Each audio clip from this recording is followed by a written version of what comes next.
трех минутах ходьбы от побережья Черного моря в Кизлеве расположилась кофейная мастерская Уста Каве, она же Дом кофе у моря. Здесь воплотился десятилетний опыт бренда Каве, объединивший самые прогрессивные в мире способы обжарки кофе с крымско-татарским вкусом и крымско-татарскими традициями. Идейным вдохновителем бренда и его бессменным руководителем является основатель этнокомплекса Одун Базар Хапысы Диляра Якубова. Кофе живой на самом деле очень короткое время, 15 дней. Кофе абсолютно идеален. 2 месяца он все же идеален. И уже потом он каждый раз немножко теряет ко вкусу. Вы здесь можете увидеть весь процесс, который кофе проходит от зеленого зерна, с не очень внятным запахом и даже, может быть, не очень приятным до того, как это кофе получает коричневый оттенок, как он имеет привычный, волнующий утренний запах кофе. И вообще рождение чего-то особенно интересного – это всегда волнительно. А увидеть то, что является отчасти символом нашей гастрономической культуры, особо важно. Ну и это знание и путешествие в мир интересного. Меняются времена, меняются технологии, но кофе остается одним из главных символов крымско-татарской культуры. Здесь, в мастерской Устахане, есть небольшой музей кофе, кофейники Джезве, кофемолки и подстаканники Зарфы.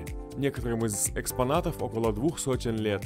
Ну а о том, как в наши дни кофе проходит путь от зерна до ароматного напитка, нам рассказала Ленара Ситмамбетова, менеджер кофеобжарочной компании Каве. Ну что, Амед, мы с вами попали на склад зеленого зерна. У вас тут так холодно.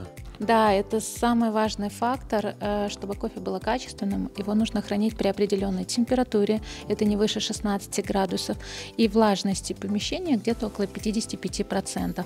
Давайте я вам покажу, как выглядит на самом деле зерно. Смотрите, оно приходит к нам вот такое зеленое, пахнет... Чем пахнет, как вы думаете? Травой какой-то, что ли? Трава, горох. Горох, да, что-то такое. Вот. И только после обжарки оно превращается в ароматный напиток. Давайте мы с вами пройдем обжарочный цех и посмотрим, как же на самом деле из вот такого зерна получаются те самые зерна шоколадного оттенка.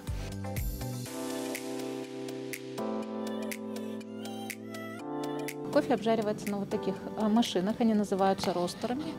Весь процесс всегда сопровождается только при участии обжарщика.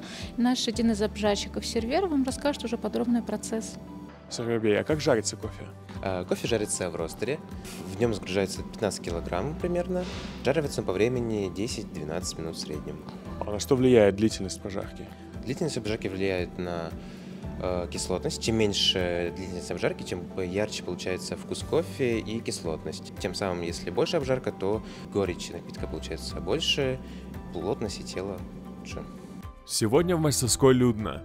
Для гостей Уста Каве провели экскурсию и каппинг, дегустацию разных сортов кофе, обжаренных буквально несколько часов назад. Сегодня очень много я узнала, конечно, о кофе, о том, откуда он приходит, как он хранится, как он обжаривается.